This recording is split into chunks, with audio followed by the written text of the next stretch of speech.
สบายดีทุกคนวันนี้เฮาอยู่ที่บ้านโนนสมโภชกำลังสีเข้าไปงานของปูซาสุดพี่น้องวันนี้เป็นมือทรงสการปูซาสุดเป็นมือสุดท้ายแล้วพี่น้องเนาะเป็นมือวางเพลิงเอาพี่น้องบรรยากาศเป็นยังไงที่ตามทำการพี่น้องกามาเนวตาสเนนานาภาวนาญาปหาตาภะเอตุกาธรรมาจายคามิโนธรรมาคามิโนธรรมาเนวจายคามิโนนาปัจจยคามิโนธรรมาเสกขาธรรมาธรรมาเนวเสกขานาเสกขาธรรมาปริตาธรรมามหากตาธรรมาอาปมานาธรรมาปริตาธรรมามหากตาละมานาธรรมาอาปมานาละมานาธรรมาหินาธรรมามัตธรรมาปณิตาธรรมามิสัตตานิยตาธรรมาสัมมาตานิยตาธรรมานิยตามัคคาละมานาธรรมามัคคาทุกาธรรมามัคคาทิปาติโนธรรมาอุปานาธรรมาอนุปานาธรรมาอุปาทิโนอดิตาธรรมานาคตาธรรมาปัจจุบันนาธรรมาอดิตาละมานาธรรมานาคตาละมานาธรรมาปัจจุบันนาธรรมาสัตตาธรรมาภิทาธรรมาสัตตาภิทาธรรมาสัตตาละมานาธรรมาภิทาละมานาสัตตาภิทาละมานาธรรมาสันนิสัตตะสาปฏิฆาธรรมานิทัสสนะสาปฏิฆาธรรมานิทัสปฏิฆาธรรมาเอตุปัจจโยอารัมมณปัจจโยอาทิปฏิปัจจโยจโยสามานันตปัจจโยอัญจโยอัญญมัญญปัจจโยนิสายปัจจโยอุปาณิสาปัจโยปะเอสตาปัจจโยปัสสะสะตปัจจโยอาเสวนาปัจจโยกัมมปัจจโยวิปากปัจอาหารปัจจโยอินทรียปัจจโยสานาปัจจโยมัคคปัจจโยสัมปโยตปัจจโยโยตปัจจโยอาทิปัจจโยนาทิปัจจโยตัจจโยอวิกตปัจจโย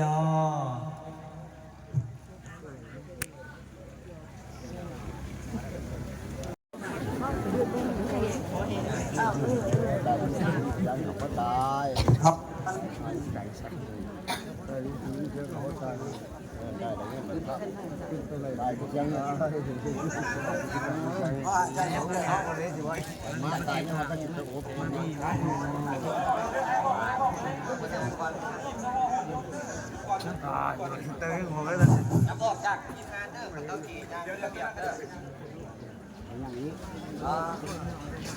ไอ้บอยนะโมตัสสะอะระหะโตมาสัมพุทธัสสะภะคะวะโตอะระหะโตสัมมาสัมพุทธัสสะนะโมตัสสะภะคะวะโตอะระหะโตสัมมาสัมพุทธัสสะโอมานังเท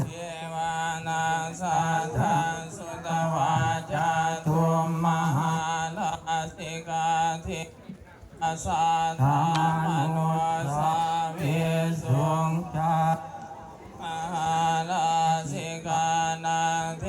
วานังสัทธาสุตวา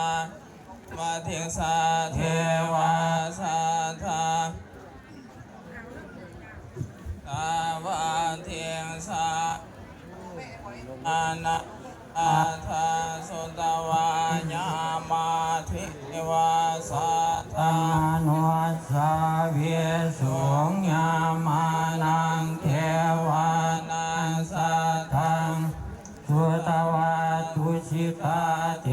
วาสัทธมนุสาวิสุ ชิต ทานังเทวานังสัตสุทวาภัยละเทเทวะอาสาธามโนสาเวสุงนิมมาตินังเทวานังสัตอังสุตวาภลานิมิตาวสาวันติเทวาสัทธามโนสาเวสุงภลานิมิตาวสาวันตินังเทวานังสัทธังสุตวาภูมาปาริสัทธเทวาสัทธังสาเวสุงภูมาปาริสัทธังเทวานังอังสุตวาภูมาปาโลหิตาเทวาสัทธังอาเวภูมาปาโลหิตานังเทวานังสัทธังสุตวามหาภูมาเทวาสัทธังมโนสาเวสุงมหาภูมานังเทวานังสัทธังอุตตวาปาลิตาภาเทวาสัทธามโนสาเวสุงปาลิตาภานังเทวานังสัทธังสุตตวาธรรมโนสาเวสุงอัปปมาณภานังเทวานังสัทธังสุตตวาภัสสลาเทวาสัทโนสาเวสุงอัปปสลานังเทวานังสัทธังสุตตวาปาลิตาสุภาเทวาสัทสุตตวาอวิหาเทวาสัทธมโนสาเวสุงอวิหานังเทวานังสัทธังสุตตวาอัตตภาเทวาสัทธมโนสาเวสุงอัตตภานังเทวานังสัทธังสุตตวาสุตตสาเทวาสัทธมโนสาเวสุงสุตตสานังเทวานังสัทธังสุตตวาสุตตสีเทวาสัทธมโนสาเวสุงสุตตสีนังเทวานังสัทธังสุตตวาอากานิทากาเทวาสัทธมโนสาเวสุงเยตังปะกะตาภาลาชิยังอิสติปตานิปตานิอนุตตลังธรรมจักเกปวัตติเตธรรมวลังอติตายิภามณีลาวะเทเวนะ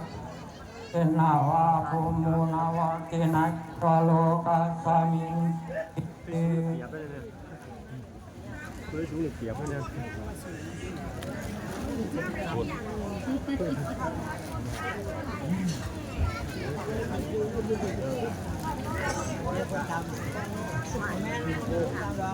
chạy xuống được kiếm ấy cả đi nó phải bỏ qua mắt đi chào anh bao cái đéo đẹp rồi đéo tầm nếp đéo lắng nghe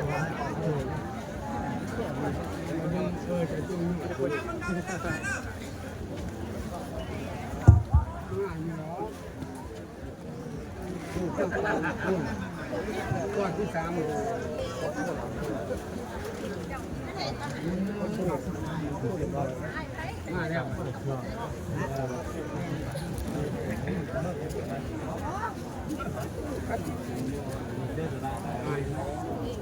เขาบอกไปเรื่องนางเรื่องมอลำเดียว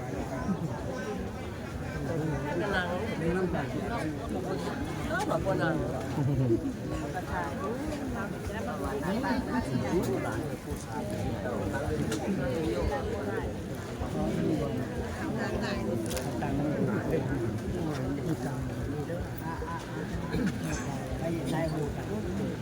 ได้บุกแล้วว่าตายไปด้วย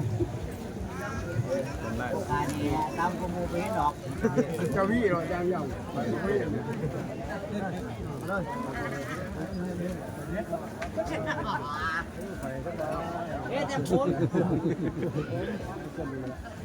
มันเจียวฟรีเลย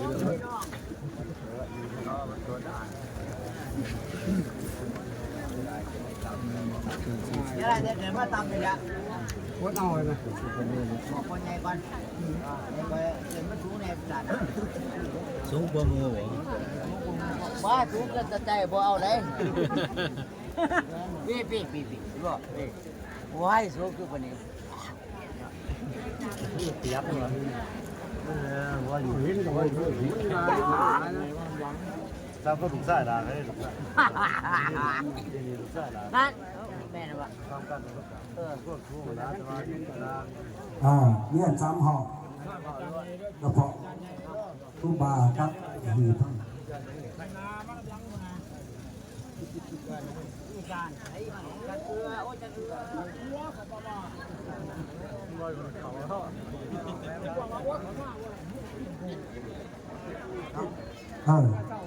ู่หัง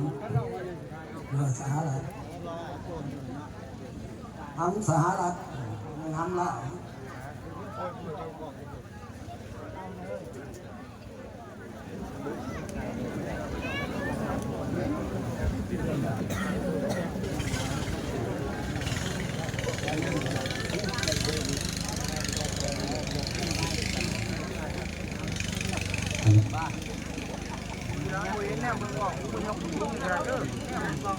อาจารย์พิธีเนาะจะท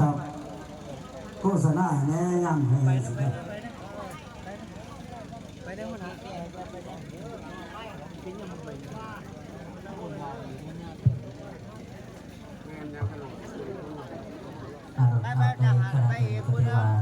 ว่าก่อนนั่งไก่เขามาแม่คนนี้ สรีระสังขารของผู้สาสุโสติการปาหอดสถานที่กำลังเวียนสามหอญาติโยมเฮาเจริญพรยักรบกวนได้นั่งลงเนาะนั่งลงเด้อญาติโยมเด้อได้นั่งลงเนาะนั่งลงเด้อทางด้านหน้าทางด้านหน้าทางด้านห้องข้างได้นั่งลงคุกเข่าเด้อเมื่อทุกฐานทุกคนเนาะขอความร่วมมือนำในขณะนี้จะได้งดการใช้เสียงในการลงกันเด้อทางหลังนางลงเด้อนางลงรบกวนได้นางลงเนาะทางในการสงบประนมมือก็ยิ่งเป็นการดีเนาะสำหรับผู้ที่ถ่ายการถ่ายได้เนาะถ่ายวิดีโออาร์ตไลน์ก็เป็นการดีสนะครับก็ต้องได้ให้เกียรติสถานที่ให้เกียรติ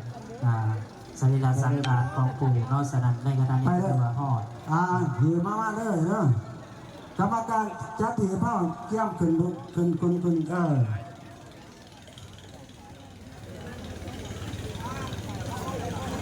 ในขณะนี้จะกำลังจะทำหีบทางขึ้นไปทางหอพระเมรุ เชื่อแก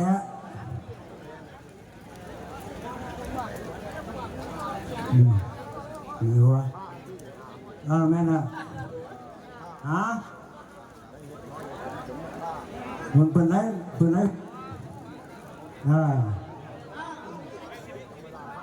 เอาหัวถึงก่อน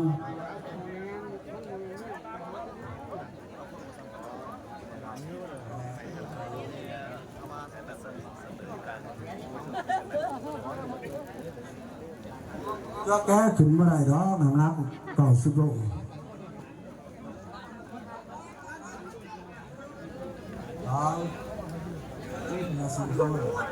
ไปสู่กับไทยกับกัมพูชาครับอันบุญเด้อ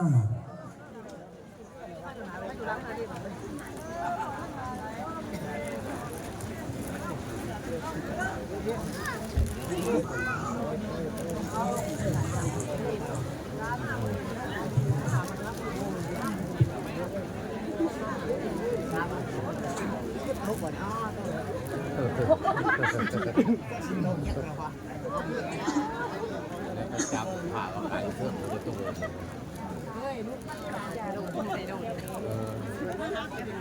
จับ เรากับพอดีบนคณะสงฆ์พ่อแม่ครูบาอาจารย์ไปนั่งอยู่ทางเบื้องอาสงฆ์อยู่ทางเบื้องเต้นได้ก็ได้เด้อบาดนี้เด้อสำหรับพิธีเฮาในเบื้องต้นก็ถือว่าได้นำเหตุสรีระสังขารของปู่มาฮอดแต่ว่าเฮาจะได้เข้ามาในขอบเขตบนที่ประรำพิธีบน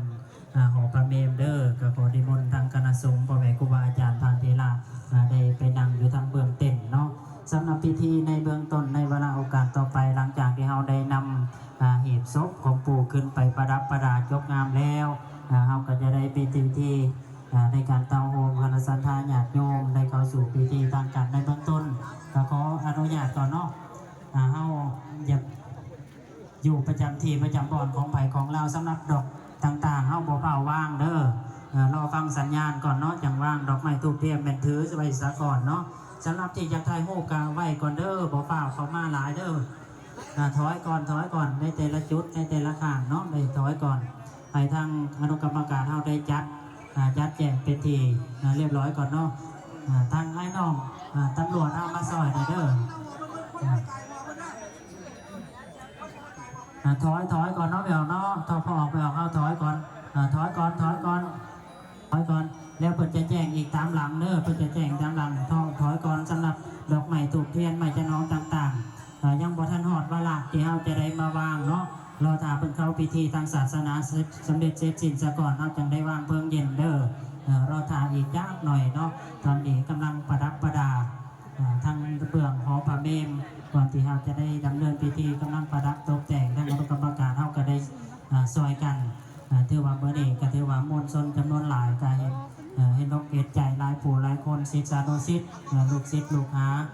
ของท่านอาจารย์เพิ่นก็ถือว่ามากหนาหลายตาณสถานที่นี้สนั่นก็เฮาก็จะเฝ้าเขามาหลายเด้อถอยก่อนเนาะถอยก่อนหอดเวลาเราจะได้แจ้งคืนอีกบัดหนึ่งเนาะในส่วนที่กำลังตกแต่งประดับประดา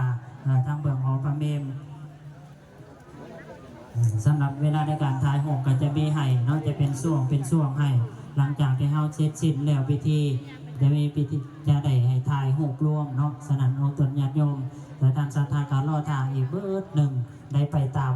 วาระที่เพิ่นได้กำหนดที่เพิ่นได้จัดไว้ในเบื้องต้นเนาะเบิ่งสนั่นเบอร์นี้ถือว่าเป็นเบอร์สุดท้ายสุดที่เฮาทานทั้งหลายจะได้เห็นถาดไฟทำลายถาดทำลายคันถือวันนี้แหละเฮาทานทั้งหลายห่างกายของเฮามีธาตุ4ขันธ์5เฮาจะได้เห็นเบอร์นี้ว่าสุดท้ายแล้วจะคืบเคลื่อนไปสู่อากาศไปสู่ดินไปสู่น้ำสนั่นให้เฮาทานทั้งหลายได้พิจารณาที่ว่าได้มารวมกับสถานที่ก็ถือว่าเป็นบุญเป็นกุศลให้แก่เฮาทานทั้งหลายได้มารวมกันศิษย์สายานุศิษย์ทั้งไก่อยู่เหนืออยู่ใต้อยู่ภาคกลางอยู่ทางใดก็ได้มาหอดจอถึงโดยเฉพาะพ่อแม่ครูบาอาจารย์ก็ถือว่าได้ให้ความเมตตาที่เดินทางมาจากนครหลวงเวียงจันทร์ก็ดีจะอยู่ในนครปากเซก็ดีน้องที่อยู่วัดในเขตเทศบาลในบ้านในเมืองเฮาก็ดีที่ได้เมตตามาเสียสละเวลาอันมีคุณค่าโดยเฉพาะกระทั่งครอบครัวการนำภาครัฐทุกภาคส่วนก็ได้มาให้ความอบอุ่นแก่ทางด้านครอบครัวและก็สิ่งสำคัญก็ขออนุโมทนาทางด้านสายทานศรัทธาห่วงทานทั้งหลายที่ได้สละวัตถุปัจจัยมารวมกันในงานพิธีในมื้อนี้ถือว่าบรรยากาศในยามแลงกับบรรยากาศก็ดีบรรยากาศก็เย็นเนาะถือว่าปู่เพิ่นอำนวยอวยไสพรให้เฮาบ่ให้ฮ้อนปานใดเถิงแม่นคนจะหลายปานใดก็ดีเฮาจัดไปตามระเบียบไปตามวาเจนดาที่เฮาได้กำหนดที่เฮาได้วางไว้ถูกต้องชัดเจนงดงามสนั่นในวาระมื้อนี้ก็เฮาได้รับความเมตตาจากทีมงานทางพระอาจารย์คาราบาวเนาะเพิ่นจะได้มาสู่อภิธรรมมัตตสังฆะในเวลา 18 โมงหรือว่าในเวลา 6 โมงนั่นเองฉะนั้นพิธีในเบื้องต้นหลังจากประดับประดาเป็นที่เรียบร้อยแล้วเราก็จะได้เข้าสู่พิธีในเตาโฮมทางพ่อแม่ครูบาอาจารย์องค์ตนญาติโยมเพื่อจะได้เข้าสู่พิธีทางการเพื่อจะได้ฟังการอ่านชีวประวัติของท่านอาจารย์สาสุตโสติการเนาะในมื้อนี้กล่าวถึงคุณงามความดีที่เพิ่นได้สร้างกับวัดกับวากับบ้านกับเมืองกับพระพุทธศาสนาพัวและก็ต่อศิษย์สานุศิษย์ศิษย์ห้อยน้อยใหญ่ที่อยู่ไกลเพิ่นถือว่าเป็นผู้มีความเมตตา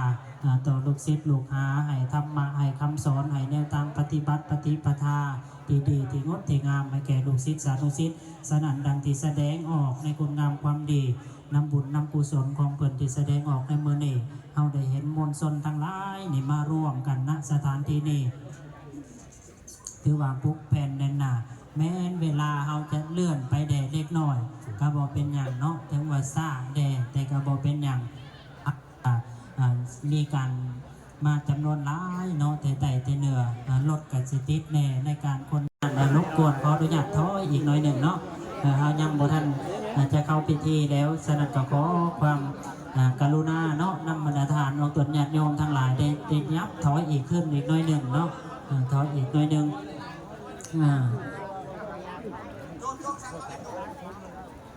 บัดฮอดเวลาฮอดยามจังสิได้บอกอีกเทื่อหนึ่งเนาะเพราะว่ายังพิธีเฮายังหลายขั้นตอนอยู่ในเบื้องต้นดังที่ได้แจ้งไปในเบื้องต้นสนั่นและเฮาทานทั้งหลายต้องให้ความร่วมมือนำกันเนาะให้ได้ถอยทางอนุกรรมการเฮาทางได้จัดสำหรับดอกไม้ถูกเทียนต่างๆเฮาบ่ฝ่าว่างก็ได้เด้อให้ถือไว้ก่อนเนาะถือไว้ก่อนนอดยามว่างเพิ่นจึงจะได้แจ้งอีกบัดหนึ่งสำหรับไปจงไม่จันทร์ก็ดีดอกไม้ถูกเทียนที่เฮาได้ถือไว้ในมือก็ยังบ่ฝ่าว่างเด้อให้ถือไว้ให้จับไว้ซะก่อนเนาะจับไว้ซะก่อนฮอดยามแล้วเพิ่นจะบอกอีกเทื่อหนึ่งฉะนั้นในกรณีก็รอท่าทางทีมงานเพิ่นได้จัดแจงโดยความเป็นระเบียบความจบความงามให้สมเกียรติโดยเฉพาะพระอาจารย์บุญเพ็งศรีวิไสได้เป็นองค์ดำเนินพิธีทางการก่อนอื่นเมื่อกระหน่อยคอนดองใบคุณประเสริฐรัตนไตรอันเป็นโดยขออภัยเนาะเนาะคือหนึ่งกระหน่อยคอนดองใบคุณประเสริฐรัตนไตรอันเป็นธงชัยสูงสุดในบวรพุทธศาสนาน้อมถวายความเคารพพระเดชพระคุณพระอาจารย์ใหญ่บุญส่วนพันธวงศ์รองประธานองค์การพุทธศาสนาสัมพันธ์แห่งสปป.ลาวพร้อมด้วยพระมหาเถระโนเถระทุกองค์โดยความเคารพอย่างสูงและก็ขอเจริญศีลเจริญธรรมไปยังครอบครัวการนำปักหลักการจัดตั้งบ้านทุกภาคส่วนตลอดหอดสาธุชนคนดีทั้งหลายศิษย์สาญานุศิษย์ของอาจารย์สาสุดโสติการนักสถานที่นี้จะได้ล้อมรวมจิตใจเป็นบุญเป็นกุศลมาน้อมส่งสรีระสังขารของท่านอาจารย์ในเทื่อนี้วันนั้นวันโอกาสต่อไปก่อนจะเข้าพิธีขอถือเป็นเกียรติเจริญพรต่างหน้าการจัดตั้งบ้านได้ขึ้นอ่านชีวประวัติเป็นระดับสืบต่อไปขอเจริญพร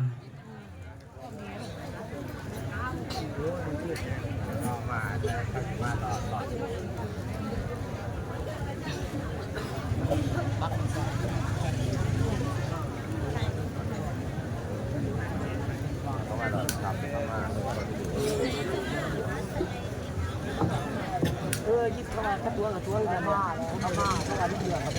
เขาทานเขาเห็นกันเลยเลยพูดหัวมาโอ้บุญเข้ามาว่าขออนุญาตเนาะขอน้อมไว้คุณพระศรีรัตนตรัยขอน้อมนมัสการพระเถรานุเถระเฮียนการนำผักหลักที่เคารพนับถือหักแท่งบรรดาแขกผู้มีเกียรติและญาติพี่น้องทุกท่านข้าพเจ้าตั้งหนาองค์การจัดตั้งอำนาจการปกครองบ้านดอนสะโพงมือโขงแข็งจำปาสักขอพานที่ว่าประวัติหย่อโดยสังเขปของพ่อจารย์สาสุดโสธิการพ่อจารย์สาสุดโสธิการเกิดเมื่อวันที่6 สิงหาปี1945วันพฤหัสพ.ศ. 2488เกิดที่บ้านดอนลบดีเมืองโขงแข็งจำปาสักเป็นลูกของพ่อยูเมหาซึ่งทั้งสองได้เสียชีวิตแล้วมี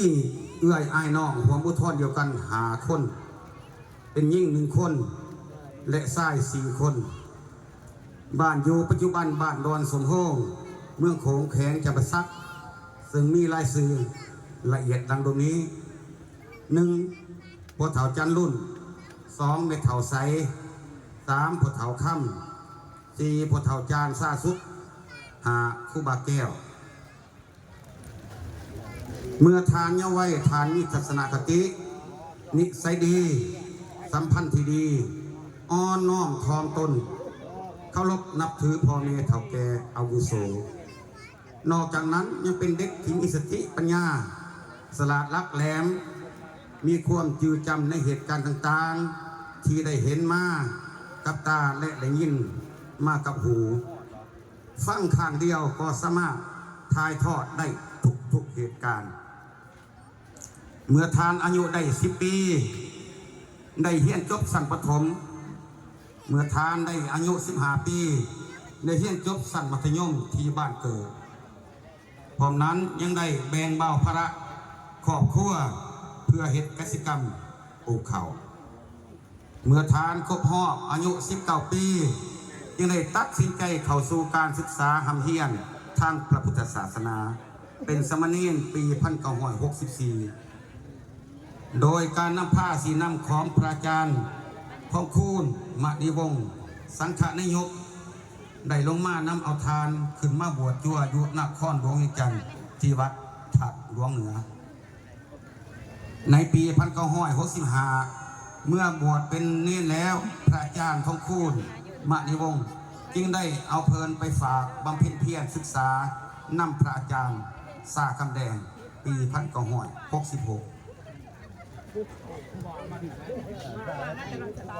อายุของทานครบรอบ20 ปีพอดีทานจึงได้เข้าบวชเป็นพระภิกขุเพื่อรับใช้ในงานศพของพระอาจารย์ผู้สายธรรมมุนีที่วัดอัมพาวันบ้านลูกปริกาเมืองโขงแขงจับสักซึ่งมีครูอุปชาอาจารย์ในงานบวชดังนี้ 1. พระอาจารย์ผู้ลาเป็นพระอุปชา 2. พระอาจารย์มหาทองเป็นพระกรรมวจาสูตรฝ่ายขัว 3. พระอาจารย์คู่แก้วเป็นพระกรรมวจาสูตรฝ่ายสร้างพร้อมด้วยคณะสงฆ์เข้าร่วมในงานเมื่อทานได้บวชเป็นพระภิกขุแล้วทานก็ได้จำพรรษาที่วัดอุณโลมบ้านดอนสมโภชเมืองโขงแขงจับสักในปี1967ออกพรรษาแล้วทานได้เดินทางไปอยู่นำพระอาจารย์สาคำแดงเพื่อได้บำเพ็ญภาวนาครบ1 พรรษาหลังจากนั้นพระอาจารย์สาคำแดงได้ทรงไปเฮียนวิปัสสนากรรมฐานนำพระอาจารย์ป้านอนันโทที่วัดโสปหลวงนครหลวงวิจันทร์เป็นเวลา3 พรรษาจึงได้เดินทางเข้าป่าเพื่อบำเพ็ญธุดงค์ตามสถานที่ต่างๆภายในและต่างประเทศเช่นปี1970ได้ปฏิบัติธรรมนำหลวงปู่เพชรที่วัดพระบาทโพนคองเมืองหน้าไซทองนครหลวงวิจันทร์ปี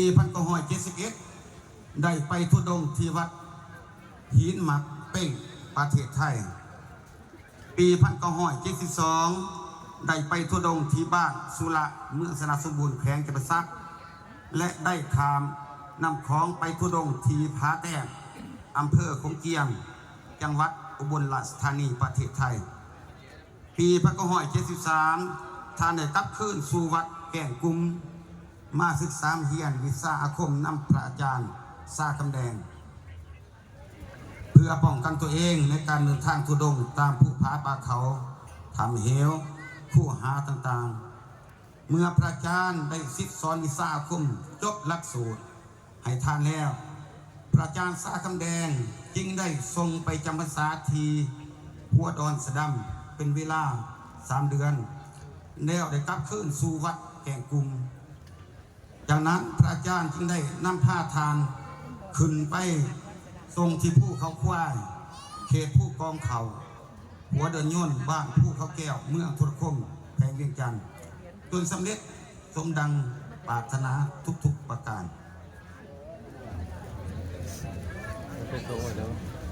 เมื่อสำเร็จการธุดงค์ที่ภูเขาควายแล้วทานจึงได้กลับคืนสู่ภาคใต้ด้วยการย่างเป็นเวลา45 วันเพื่อมาศึกษาหำเฮียนอารมณ์เจ็ดนำพระอาจารย์ปูสุกาววัดธรรมพักเจ้าข้อเมืองสนาสมบูรณ์แขวงจับสักแต่ยังบทท่านในกล่าวนาปี1974ท่านจึงได้มาศึกษาเฮียนนำพระอาจารย์ผู้มาดีที่วัดดอน30บ้านหัวปูน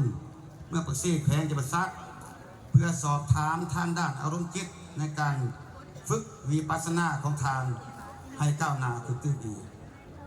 เมื่อทานเห็นจบทางด้านอารมณ์จิตแล้วทานจึงได้กลับลงมาจำพรรษาที่บ้านซ่านหวาเมืองมุ่นละประโมกแขวงจับสักปี1975ท่านได้ไปธุดงค์ที่ผู้แหลมที่ประเทศลาวภู ค้อนแฮและผู้บ่งกล้วยประเทศกัมพูชีหลังจากสำเร็จการเดินทุดงค์แล้วทานจึงได้กลับมาจำพรรษาที่วัดอุณโลมบ้านดอนสมโภงเมืองโขงแขงจังหวัดสัตปี1977ท่านได้ครบอายุ33 ปี13 พรรษาจึงได้ตัดสินใจล่าสิกขาออกจากทางธรรมมาสู่คารวะซึ่งแมนจานคุลีเป็นผู้สิกให้เมื่อทานสิกแล้วทานยังหักษาครองวัดอยู่เป็นเวลา3 เดือนจึงตัดสินใจสร้างครอบครัวชีวิตในคารวะของเฮือนทานได้สร้างครอบครัวกับเมียาสู้โดยมีบุตรร่วมกันเป็นยิ่ง3 คนในทางนี้1นั่งแก้วมณีตายแล้ว2นั่งแก้วประภา3นั่งแก้วนครในช่วงเวลาที่ทานได้สร้างครอบครัวนั้นทานได้ยึดถืออาชีพกสิกรรมเป็นหลักเพื่อเลี้ยงชีพจนฮอดปี 2001 ทานจึงตัดสินใจเข้าสู่ธรรมะคืนนุ่งขาวห่มขาวถือศีล8ตกมาฮอด 2002 ตกมาฮอดปี 2002 ขอโทษทานจึงได้เดินทางขึ้นไปปฏิบัติธรรมที่สวนน้ำโค่นเป็นเวลา3 เดือนเพื่อฟื้นฟูวิปัสสนากรรมฐานและนิสาอาคมให้สมบูรณ์แบบคือตอนเพิ่นยังบวชเป็นพระเพื่อกลับมาโปรดให้แก่ลูกศิษย์สานุศิษย์ทุกคนภายในและต่างประเทศตลอดมาตกมาฮอดปี 2003 ทานได้นำพาลูกศิษย์ทุกทั่วหน้าทั้งภายในและต่างประเทศบูรณะสร้างศาลหอกราบไหว้ผู้ปั้นเหมือนพระอาจารย์สาคำแดงที่วัดแก่งกุมเมืองโขงแขงจังหวัดสัตให้สมบูรณ์และสถานที่ต่างๆภายในเมืองโขงให้เป็นบอนกราบไหว้จักระบูชาเพราะนั้นยังนำผ้าสางสุขศาลาและห้องการกลุ่ม7ลพดีของบาทลพดีกลางเมืองโขงแขงจังหวัดสัตบรรดาทานที่หักแพงพอจานซาสุดโสติการตกมาในปี 2003 ได้เริ่มมีอาการเจ็บป่วยและจนมาหอดวันพฤหัสของวันที่ 6 มีนาคม 2005 ทานได้เริ่มมีอาการเจ็บป่วยหนักขึ้นลูกหลานและแพทย์หมอก็ได้มีความเอาใจใส่อย่างเต็มทีในการกินปัวจนมาหอด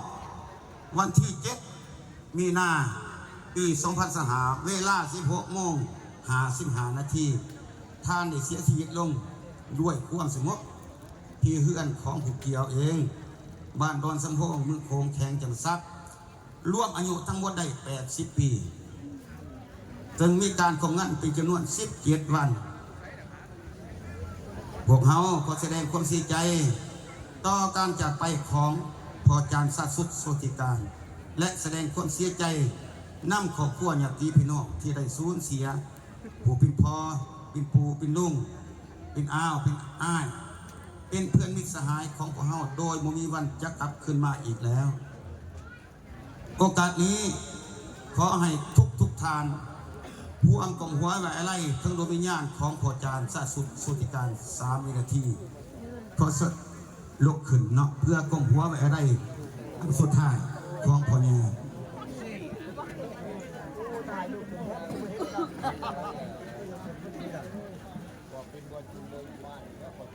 ทั้งหมดก้มเส้นก้มเส้นพักประจำที่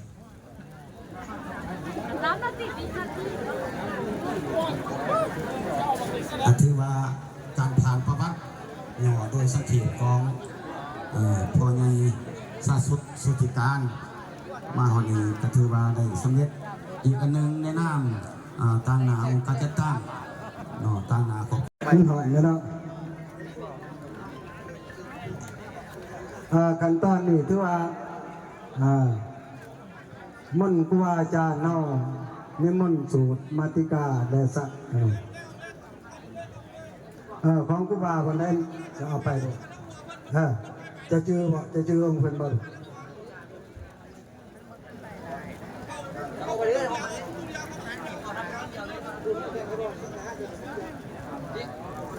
สูตรตัวนี้แล้วอ่านแล้วเพ่งผาซักแล้วนะแล้วก็ไปสูตรยอดมกนี่ได้คนผู้ว่าสูตรยอดมกทั้งหลังอ่อนอาจารย์พวกไงอาจารย์ผู้ก็แก่ห้อง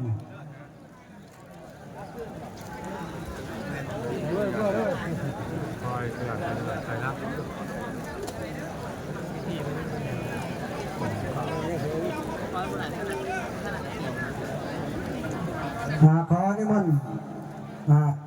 ผู้บ่าวอยู่ค้ามาเนาะค้าไว้ก่อนก็ได้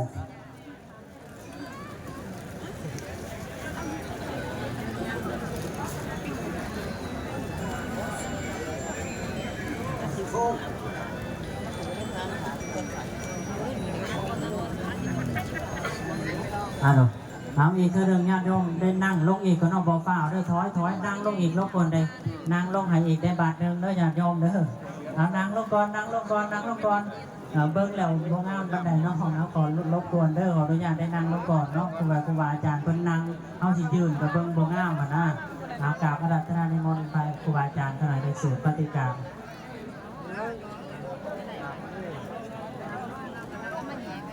นั่งลงรอ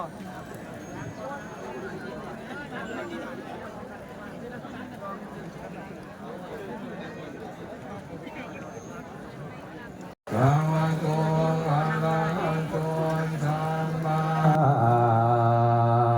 สัมพุทธัสส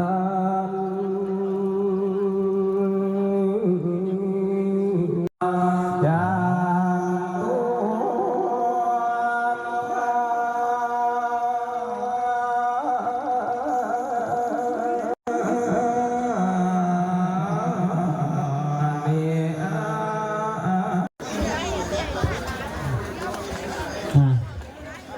เบิ้งเขาสิไปเป็นเอาอีกตัวหนึ่งเนาะทางเบื้องต้นขาเลยให้ยับก่อนเด้อยับก่อนให้ไปทางด้านนั้นอันนี้สิเฮ็ดทางออกเนาะนี่เดี๋ยวเอาเที่ยทางออกอันนี้เป็นทางออกเด้อนี่เด้อกูโต๊ะได้พอเลยเอาโต๊ะออกเนี่ยใช่เลยพอออกไปมาคันให้ได้มั้งนี่เด็กแผ่นไปนี่เด้อเอาโอเค ไม่มีอะไรมันรุดลง